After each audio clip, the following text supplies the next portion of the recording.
Financial markets in Europe are trading sharply higher this morning, with the UK's FTSE 100 index currently up around about 82 points, the DAX in Germany up 105 points, and the Euro Stoxx 50 index up by 43 points.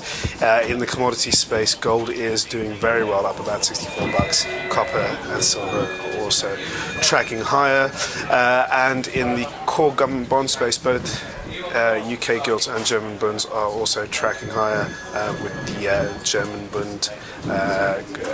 bunds currently up around about 1.48 ticks.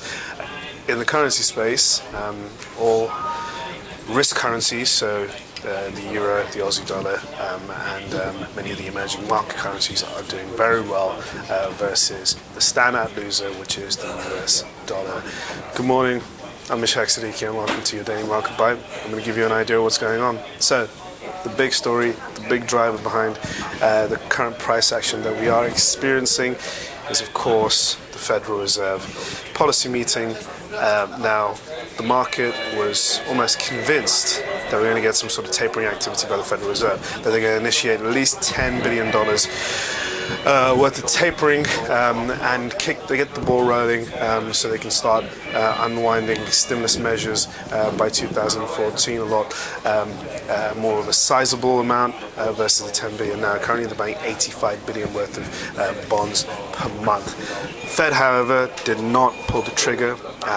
Ben Bernanke, the head of the Fed, he refrained from doing so. He said that he was concerned about the rise in long-term interest rates, and that's the big sharp increases that we've seen for the U.S. Treasury yields, and for at the same time, he didn't say it, but you can make a reflection on the fact that we are seeing similar rises for the UK gilt yield and the German yield as well on the bonds. Now, the real worry there is that if we do continue seeing these unwarranted rises for yields across the board for US Treasuries and let's just say in this case the UK gilt, there is a possibility that this may choke the global economic recovery at a time when it's very fragile and tentative. And that was the real worry that Mr. Bernanke had over at the Federal Reserve, that maybe right now is not the time to do so. Now, the reason why yields have been rising is, of course, the fact that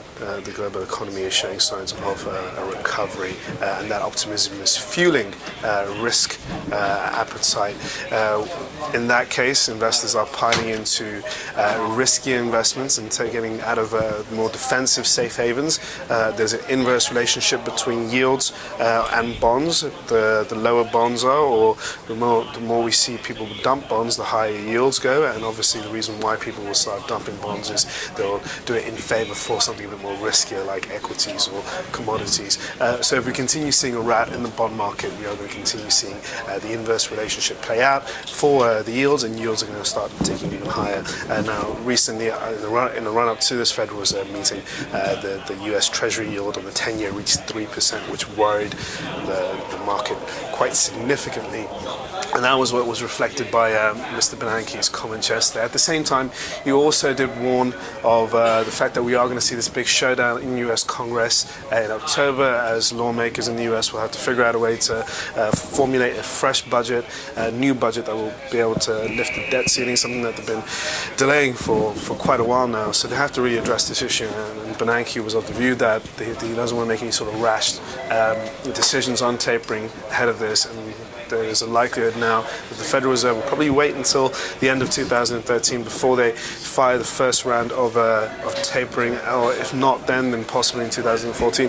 A lot of people thought that Bernanke kind of backtracked. His credibility's taken a bit of a hit now, after months of people almost gearing themselves up and preparing for some sort of tapering activity. We didn't get that, so that was a big surprise, and many are starting to question that if Bernanke made the right move, given the fact that the the taper genie is out the bottle. The intentions have been made clear. It would have been more sensible. Many would think that Ben Bernanke just pull the trigger now and get this out the way. So now we're going to expect a continuation of this hypersensitivity around economic data before it comes out from the US, and that's going to keep the market extremely volatile and vulnerable to any sort of shocks. At the moment, however, liquidity junkies, investors who love the fact that there's enough, there's still loose, easy Fed money in the global marketplace, are rejoicing at the fact that we still have QE sticking around a little longer than anticipated. That's why we're seeing all global risk assets responding very favorably. US markets overnight recorded fresh highs, levels that we've never seen before for the S&P and the Dow Jones index, and there was a similar turn out of the Asian markets. Of course, in Asia, we have to remember that Asia is one of the biggest beneficiaries of easy Fed money through the last 4 years. Around about $4 trillion have been pumped through the global market space since the inception of quantitative easing.